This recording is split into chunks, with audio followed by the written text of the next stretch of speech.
It is I, your main man Underwood, returning to speak about Werewolf the Apocalypse Tribe Silver Fang. After all, who better to know a king than a king?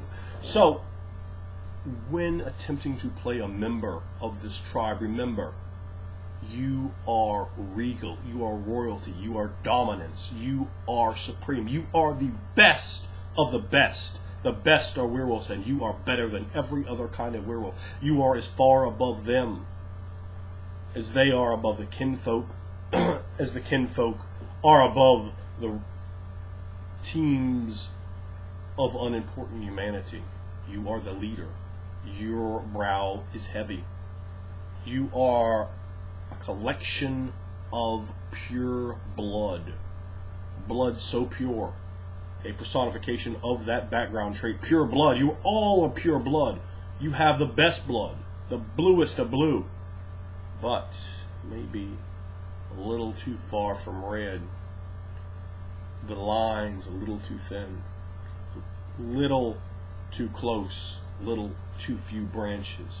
And as such, you have been affected, you have been afflicted, just like your uncle, just like your father, just like your mother, just like your younger sister. You have each and every one all been afflicted with a tremendous sadness. They have all the poise of a noble Sombra or a dominant Ventru, with all the sadness of a twisted, broken Malkavian. And those two things put together make the tribe incredibly interesting, perhaps even the most interesting of all the tribes. That is a point open to debate in the comment section below. But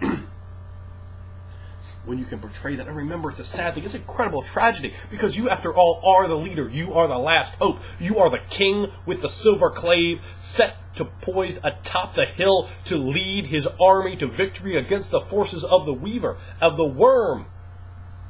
You are not able to sit back in a home. And after all, you can't take medication. You can't take drugs, because drugs are not of Gaia.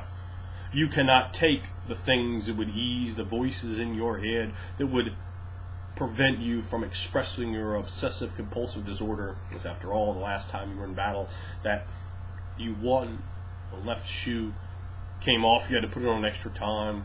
You tied your shoes 87 times before you left your room. You tapped yourself in the nose 3 times like that. You scratched yourself under the chin.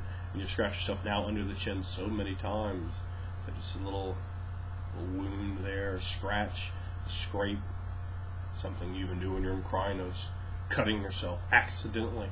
It's just so quick, so easy to go to. It gives you that bit of momentary respite, and then you do it again.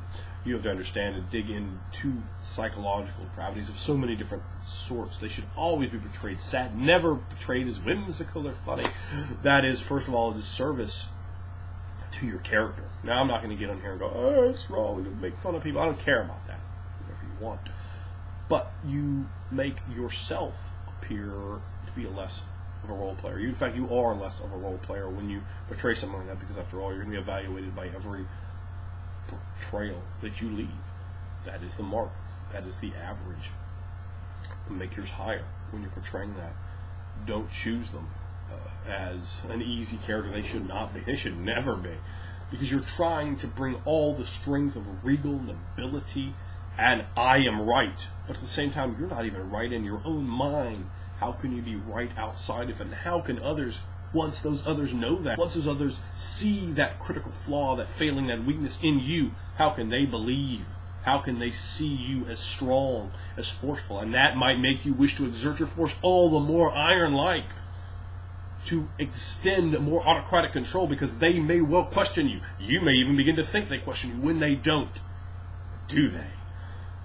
So there are so many different ways you can bring that in. Those two different components. And that's just right off the base. That's before you interject the personality. That's before you start digging deeper into the tribe and the clan. Just the regal nobility. You are the leader. You are insane. There's something wrong with you. You have this frailty. You have this strength. And you have their respect. You have their disdain. You know that they wish they were as good as you, but you know they never will be. Ever. You are proud of that. But at the same time, perhaps it worries you. You should often be very stressed maybe just in your private moments, you don't show it to the rest of them. Hell, the rest of your pack, they are beneath you. You are the alpha.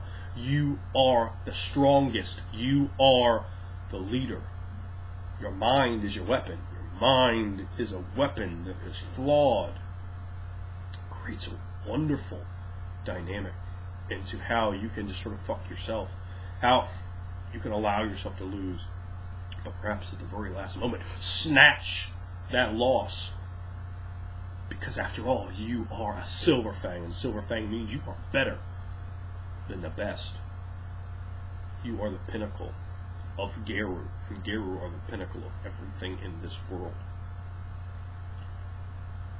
You may well be viewed simply as the dick leader, but play towards that, and then pull off, work it. Don't go, I'm the nice Silver Fang. No one wants to see that trash. Be the dick, but then not. Work around it. Use that tool to your advantage. Don't go, I'm good sword. No, I don't do trash like that. Get it where you can be that autocrat, where you will not be questioned, where you can set things up inside the pack to make yourself comfortable, to keep the demons in your mind a little bit pushed further back, to a little bit further away, a little more comfortable, a little less likely to express themselves at the time that you don't want. You create that conditioning, and you may well be rewarded down the line with a situation that you've designed to work out better for you. And after all, with that level of insanity, you may well know how to cope. You may well know how to set things up how you like them. And they run fine and fine and fine, but then one day when things stop running fine, that's when we see it, because you've now customized yourself to a softer and easier level, building in some sort of structure that is most easy for you to work with. And then, when it all comes crumbling down, even just a little crack that you perceive that perhaps is not even there, you just see the floodgates come out, and that's when that true inner voice of insanity may be inflicted upon the world. Now, you can be wealthy, you can have the big claves, you can have nice manor homes and kinfolk servants and all sorts of lordly aspects. You are of the bloodline of kings. Your werewolf should look beautiful, regal, and imposing in his wolf form, much more so than a lot of the others, particularly the more mongrelly ones.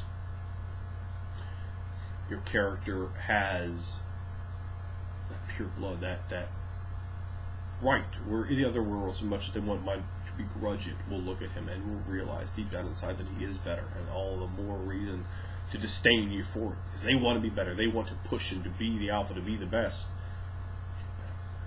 And those are just fundamental, basic aspects to bring in when you're playing a Silver Fang, to express the fact that Silver Fang have those connections to the mortal world may well bring more connections towards the Weaver. Not so far as the Glasswalker, but still more connections towards the Weaver. More entanglements, more things you can do, more things that perhaps you ought not to be doing, or connections to money and such that, after all, it's certainly very easy to make a case that such things can lead towards the taint of worm corruption. What is the level that your Silver Fang will go to force his authority to not be questioned, to keep his mental demons at bay? How far towards the worm will he push himself, perhaps not even realizing it? Perhaps between his condition and his upbringing, he's conditioned himself to think he is only right, and that is an incredible weakness. When you cannot see yourself truly and truthfully, such a thing is an aspect you can easily put into a Silver Fang.